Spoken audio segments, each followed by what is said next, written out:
agora a gente vai fazer uma análise bem alentada com um observador muito perspicaz e importante do cenário político e, claro, desses últimos acontecimentos dentro do governo do presidente Jair Bolsonaro. Nós vamos receber aqui no CNN 360 o ex-presidente da República, Fernando Henrique Cardoso. Boa noite, presidente. Agora 6 horas em ponto. Um prazer revê-lo. O senhor me ouve bem? Eu ouço bem, obrigado. Boa noite, muito obrigado aí pelas palavras suas aí. Vamos ver, deixa eu acertar melhor isso aqui. Está bem assim? Tá, assim, se o senhor... Você tem que dizer se está bom. Perfeito, se o senhor encostado, o senhor está super centralizado, está ótimo o recorte, não Então, tem tá muito bom. teto. Poderia ter feito isso a vida toda. Enquadramento. Presidente, vou começar Diga. falando um pouco. O senhor é sempre muito cobrado pelos dois lados. Então, apoiadores do presidente Jair Bolsonaro tratam o senhor, claro, como oposição, um desafeto. E aí uma ala, digamos assim, da esquerda, essa ala mais progressista, sempre fica incomodada quando o senhor pede cautela ou mesmo compreensão para tentar acomodar as peças no cenário político, já que vivemos aí múltiplas crises, a econômica, a política, a sanitária, para ficar em 3. Bom, como é que o senhor vê esse cenário como um todo e essa dificuldade de encontrar um espaço na pregação pela moderação? O senhor acha que o que Bolsonaro fez do início de seu mandato até agora, de fato, extirpa espaço para qualquer tipo de entendimento, de acomodação? Olha, eu acho que pelos atos, mais do que pelas palavras, sim, ele tem tomado posições que não coincidem com a compreensão de que em política você tem que trabalhar com todos, né? Você pode ter posições diferentes, mas você tem que conversar. Como eu tenho mais experiência, porque, enfim, a única vantagem, não tem nenhuma de ser velho, mas a única vantagem que tem é que vivi um monte de situações. Não é a primeira vez que eu vejo uma tendência ao autoritarismo, a visão mesmo, a vigência mesmo de um regime autoritário. Eu fui senador quando era presidente ainda do Figueiredo, e todo mundo achava a mesma coisa, que não dá para conversar. Bom, eu aprendi o seguinte: esses regimes democráticos precisam ser cuidados com muita cautela. Precisa regar todos os dias a plantinha verde, que é a democracia. E é preciso entender que é um regime de inclusão. Ora, o presidente Bolsonaro, frequentemente, ele quer excluir, ele fala contra. Na verdade, ele foi eleito contra o PT, contra o Lula. Tudo bem. Mas não tem uma proposta para construir a nação. E o Brasil precisa de um caminho, precisa ter um rumo. O que eu tentei fazer a vida inteira quando tive algum poder no Brasil? Foi dar rumo. O que nós fizemos com a inflação? Quando o presidente era o Itamar Franco, era ministro da Fazenda. Dar o rumo e explicar ao povo: venha por aqui, que daqui dá certo. E vai fazendo, e vai pedindo apoio, e vai explicando, e vai corrigindo. Eu vejo esse governo um pouco isolado, um pouco insolente. Parece que ele crê tudo, e vendo o que deu. Já temos o terceiro ministro da Saúde em plena pandemia. É uma loucura. É falta de você ter um propósito definido, saber escolher pessoas, ter um comportamento que agregue, não que desagregue. É isso que eu acho. De modo que eu acredito, apesar de que eu sei que há críticas de direita e de esquerda ao meu comportamento, eu sei que é difícil haver posições de equilíbrio num mundo polarizado, mas polarização cansa também. Chega um momento que você precisa ter um pouco mais de juízo. Então eu vou persistir no caminho de contra a polarização. Eu não votei no presidente Bolsonaro, todo mundo sabe disso. Votei pela primeira vez na vida, anulei o voto. Presidente, obviamente, vamos então passar a palavra ao senhor que estava ali concluindo o seu raciocínio quando a conexão foi interrompida. Por favor. Não, o que eu dizia é isso, que eu não vejo um caminho definido pela uma agenda positiva. É preciso dar, de novo, confiança aos brasileiros sobre o Brasil. Eu me lembro de uma certa altura, o Juscelino foi presidente, inventou Brasília. Era uma coisa que custou caríssimo, mas foi bom, porque deu entusiasmo ao Brasil. Nós estamos precisando outra vez acreditar em nós próprios. Isso, a palavra do presidente é simbólica. Não pode ser a palavra de destruir uma parte de nós. É de juntar todo mundo para encontrar um caminho de futuro para todos. É isso. Bem, presidente, Carol Nogueira também participando dessa conversa com o senhor. Mais uma vez, muito obrigada pela sua participação.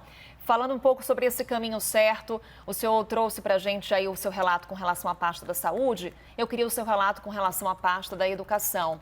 Temos agora a saída do terceiro ministro da Educação em 1 ano e meio de governo Bolsonaro.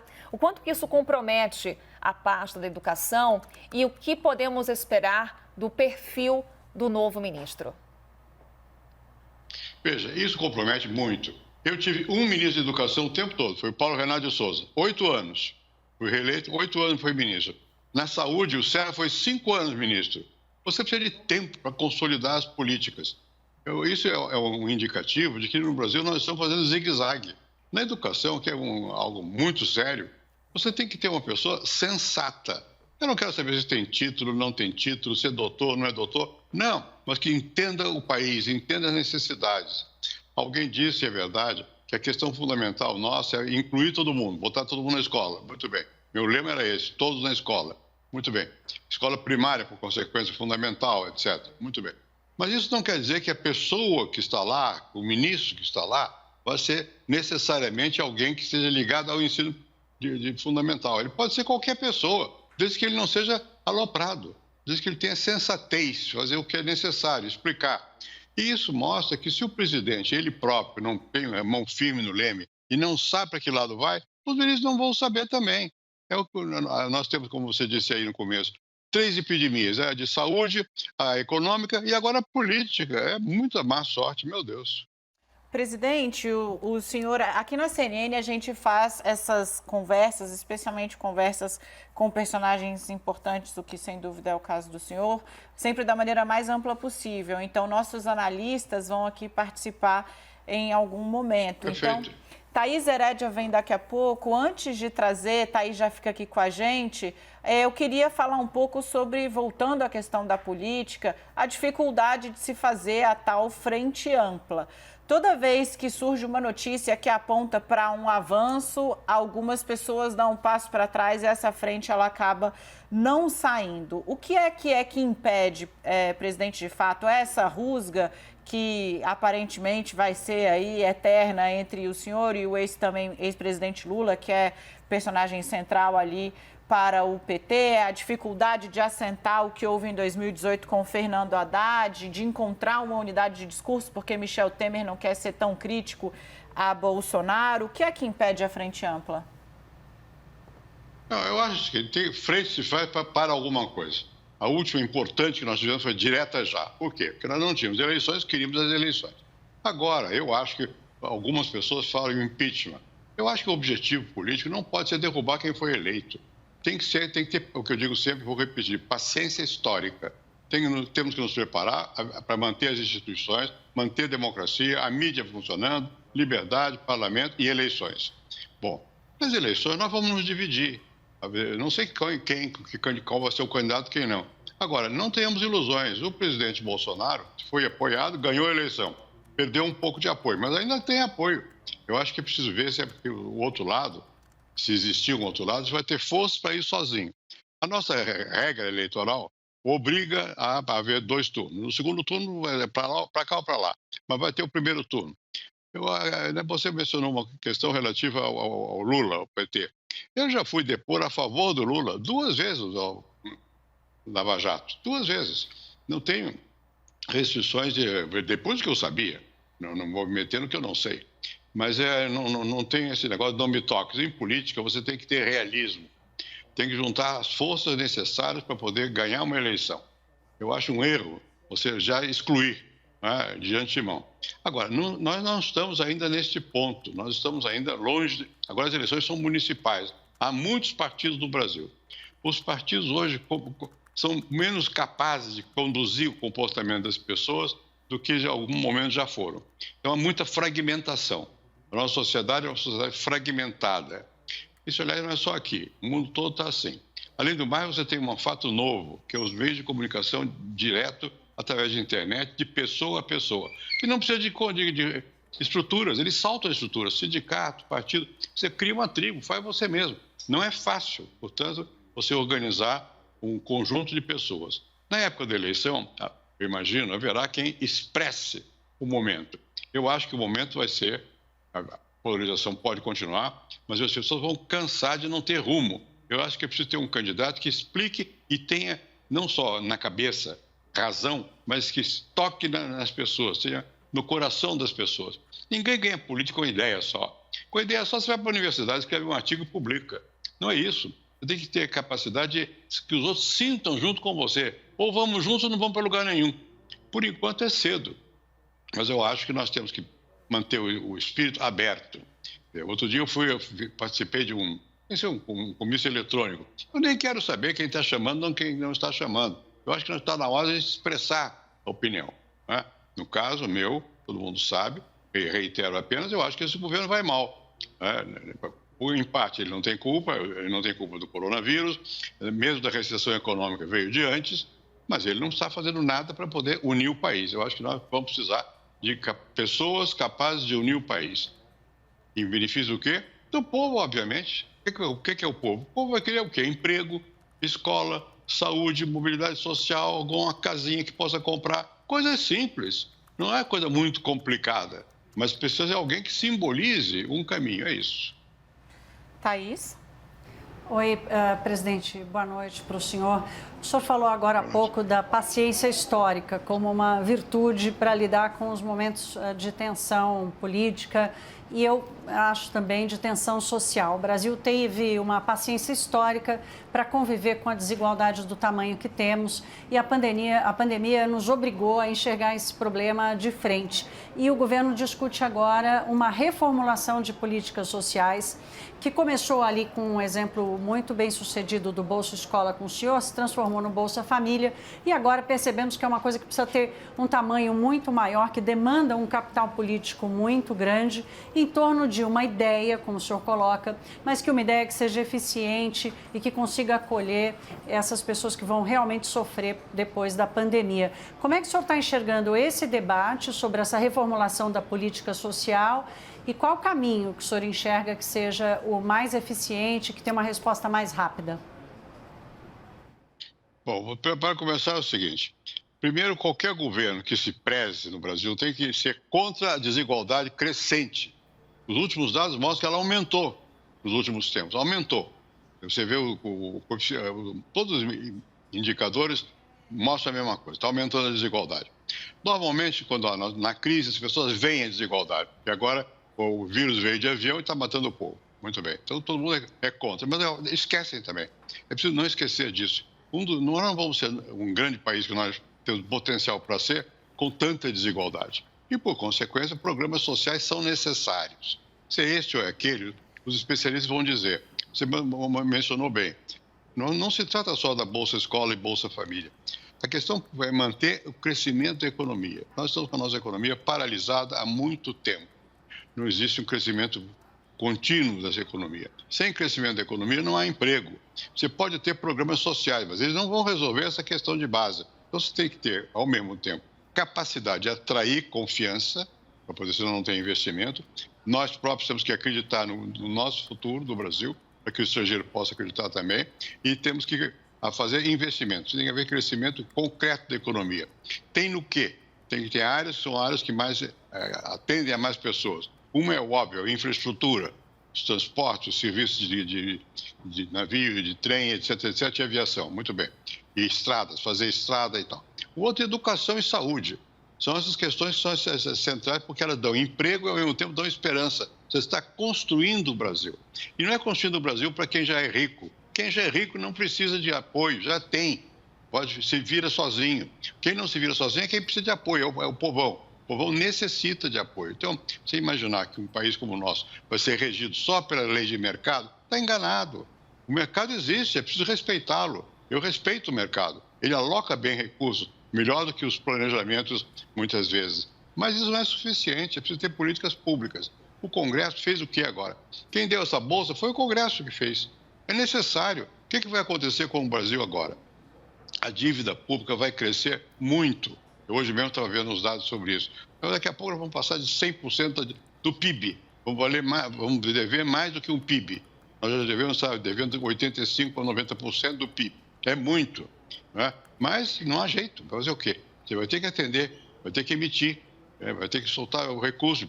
Então, eu sou favorável que haja políticas inteligentes. Já existem algumas, há outras que podem melhorar. Há gente capacitada para fazer isso. E a dificuldade é como é que você faz, ao mesmo tempo, crescimento econômico e atenção social. Essa é a função do governo. Eu fiquei sempre muito irritado quando diziam que no meu tempo eu olhava para o mercado. Eu sou sociólogo, eu digo, claro que eu olho para o mercado, mas não basta o mercado. Tem que ver a ação pública também. Eu preciso que você inclua pessoas. Educação, saúde, programas de habitação. São importantes porque dão emprego e porque, ao mesmo tempo, dão bem-estar à população. Então, eu acho que nós vamos sair da dificuldade muito grande que nós temos. O mundo todo, não somos só nós. Vai demorar. Não é uma coisa rápida, infelizmente. Não é uma coisa de meses. Talvez possa levar anos para voltar a ter a energia necessária. Mas é preciso, em primeiro lugar, confiança. Se você não tem quem lidere, exerça um papel de abrir o caminho e dizer, e mostrar ao povo e pedir apoio, não tem o que fazer.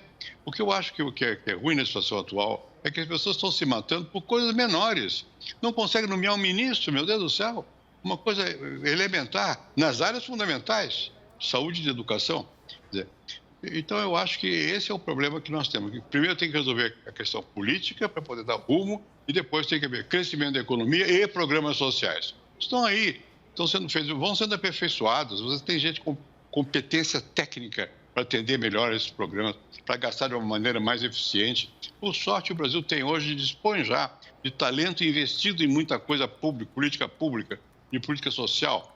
Não é essa a dificuldade. A dificuldade maior nesse momento é realmente você encontrar quem seja capaz de liderar, quem seja respeitado, quem desperte crença nas pessoas, é o que eu acho. Presidente, Yuri Pita, nosso analista de política, também tem uma pergunta para o senhor. Por favor, Yuri. Obrigado, Carol. Boa tarde, presidente. Obrigado por estar conosco.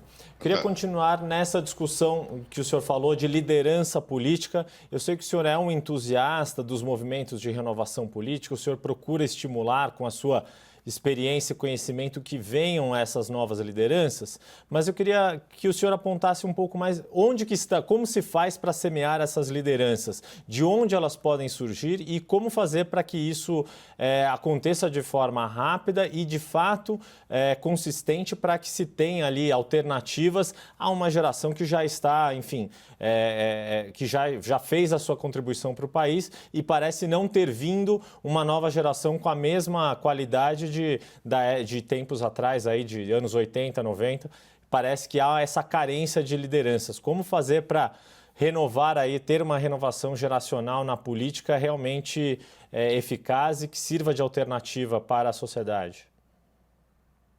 Você falou um ponto importante. É preciso de renovação de geração. Eu sempre tive consciência muito plena dessa questão. Em um dado momento, você pode fazer o máximo, dar o máximo de você para as coisas se construírem, mas você tem que passar a bastão para outros. Tem outros. Quem são esses outros? Tem vários setores. Por exemplo, tem fora do jogo político. Está aparecendo aí, Luciano Huck quer ser candidato. Vamos ver se ele vai ser capaz de juntar forças, se vai ser capaz de expressar o momento depois das eleições municipais. Você tem o governador de São Paulo, o Dória, é governador de São Paulo, já é uma força. O do Rio Grande do Sul, que é um rapaz que também tem uma visão boa. Bom, e haverá outros também. Eu estou falando, no próprio PT, tem lá no Nordeste alguns governadores que são bons. Não é que eu vou votar neles, mas eu digo que eles mostram ser eficientes. Eu acho que está havendo já uma certa renovação. Renovação não se dá porque a gente deseja. O tempo obriga até a renovar. Porque os mais velhos, como é o meu caso, não quero falar de outros, mas da minha geração, é a hora de se aposentarem, dar força aos mais jovens, abre espaço, meu Deus do céu. Não ocupa espaço, abre espaço. Ninguém nasce sabendo as coisas, ninguém nasce líder. Você se faz na hora, na circunstância te obriga. Deixa eu dar o meu caso pessoal.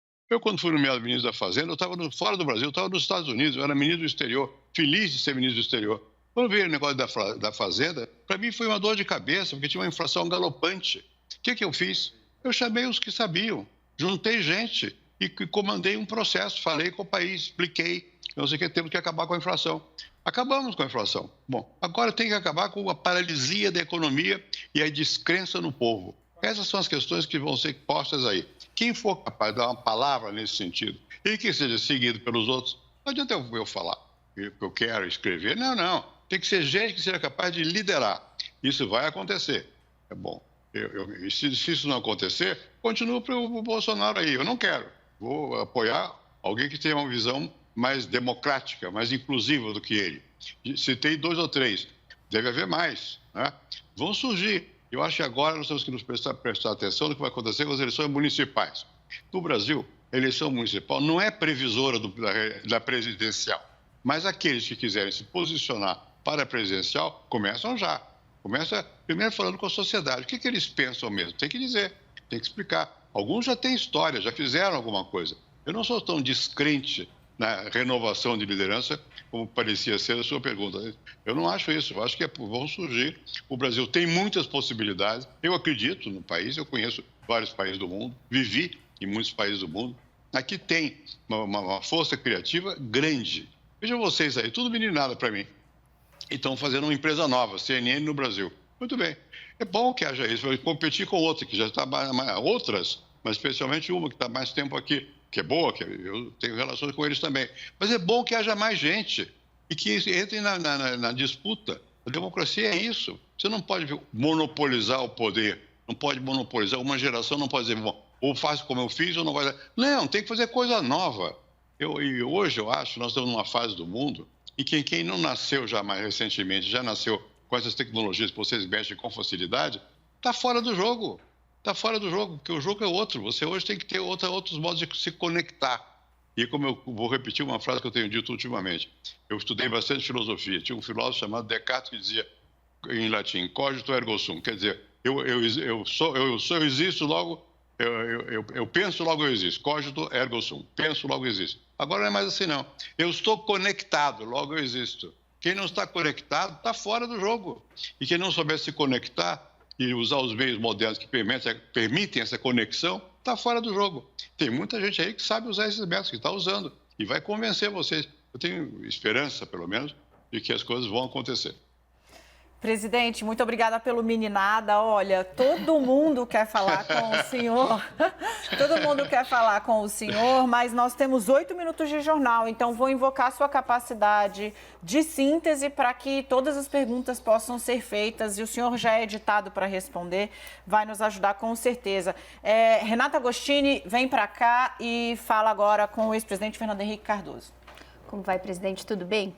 Algumas análises recentes ligam uma estratégia que agora vem sendo ensaiada pelo governo Jair Bolsonaro de focar em políticas sociais, por exemplo, nessa reformulação do Bolsa Família, de montar ali uma base mais ampla no Congresso, trazendo para o governo os partidos do Centrão, enfim, ligam esse aparente novo movimento político de Bolsonaro a uma estratégia adotada por Lula no seu primeiro mandato, ali quando ele estava sofrendo o desgaste com escândalos, inclusive, de corrupção. O senhor vê semelhanças na estratégia política adotada?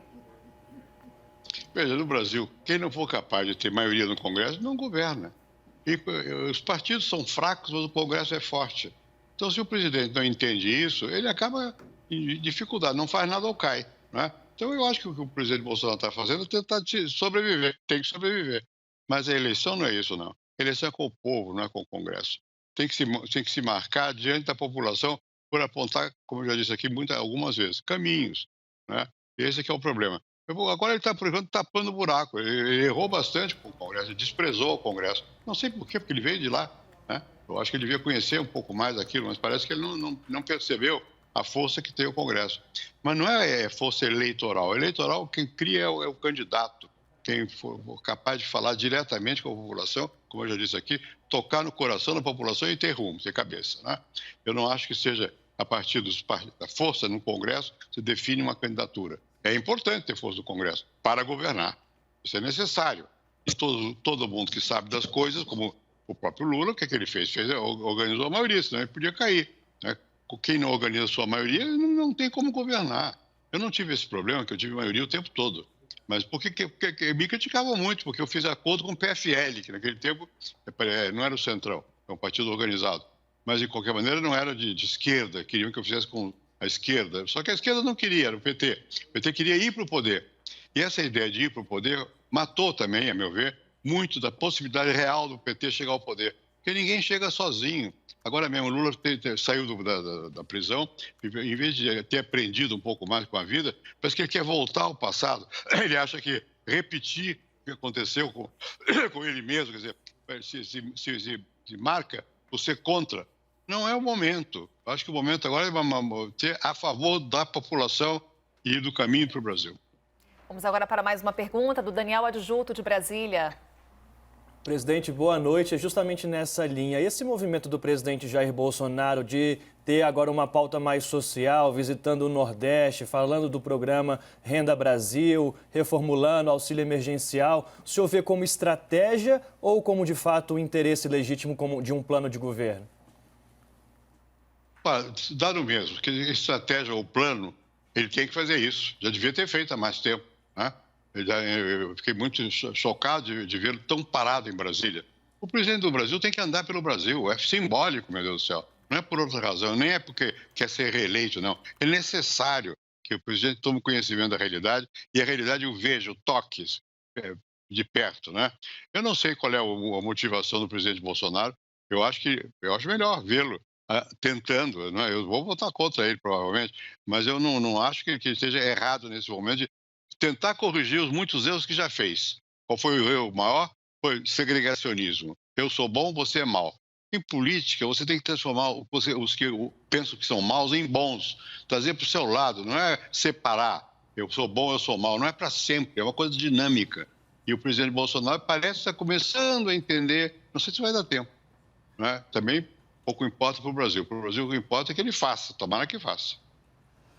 Presidente, nós estamos nos aproximando dos últimos minutinhos. Eu queria falar um pouco sobre o seu próprio partido, presidente, para encerrar aqui o PSDB.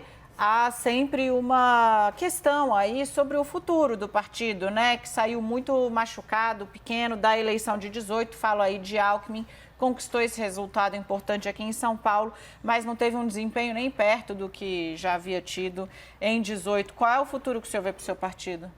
É Dória? Veja, os partidos do Brasil não são eles que conduzem, são pessoas. Infelizmente, ou felizmente, não sei, é do mundo contemporâneo. Nos Estados Unidos é um pouco assim também, né? Aqui o partido conta menos do que a pessoa, né? O PSDB é fruto disso. Ele teve candidatos, esses candidatos não foram capazes de entusiasmar. E quando não entusiasmar, o que quer dizer entusiasmar? Entusiasmar, etimologicamente, quer dizer ter Deus no coração. Acreditar, né? Não foram capazes de despertar entusiasmo, crença. Bom, você mencionou alguns aí, eu também já tinha mencionado os mesmos. Bom, e outros mais. E nós temos candidatos. O verdade é que o PSDB tem em quem apostar. Eles vão ser capazes? Eu não sei. Bom, isso se realiza na prática, mas tem em quem apostar. Eu sou presidente de honra do PSDB, eu não tenho nada a ver com o dia a dia do PSDB, eu não tenho mais idade nem tempo esses anos de vida, eu me dedico muito mais a escrever, a dizer o que eu penso, do que a seguir vida partidária. Mas eu acho que no Brasil, os partidos vivem quando há pessoas que simbolizem uma bandeira qualquer. O PSDB tem gente para simbolizar essa bandeira. É o único? Não, vários podem ter. O próprio PT tem, o próprio Bolsonaro tem. Você tem a emergência no Brasil de uma coisa que já existia, mas ele simbolizou uma direita agressiva. Muito bem, tem seguidores. E o PSDB também tem seus seguidores. Eu espero que o PSDB se mantenha numa posição que não é centro, no sentido que é neutro, não é neutro, é a favor do povo. Quando o PSDB deixa de estar claramente a favor dos que mais precisam, dos assalariados, ele fica sem ter com quem falar. Ele sabe que o mercado é importante, ele não precisa ter medo do mercado, nem ter ligações com as pessoas que operam no mercado, nem com os que são produtores, agrícolas ou urbanos. Mas tem que saber que é um governo que tem que olhar para os programas sociais. Tem que juntar as duas coisas. Se não for capaz disso, vai perder, vou fazer o quê? O ex-presidente Fernando Henrique Cardoso nos deu a alegria dessa conversa aqui no CNN 360, falou sobre Brasil, falou sobre política, educação e também falou sobre seu partido. Presidente, muitíssimo obrigado, foi um prazer receber aqui. Portas abertas para o senhor. Muitíssimo obrigado, eu digo eu. Lamento que eu não possa ser pessoalmente, que eu preferiria. Vamos ver.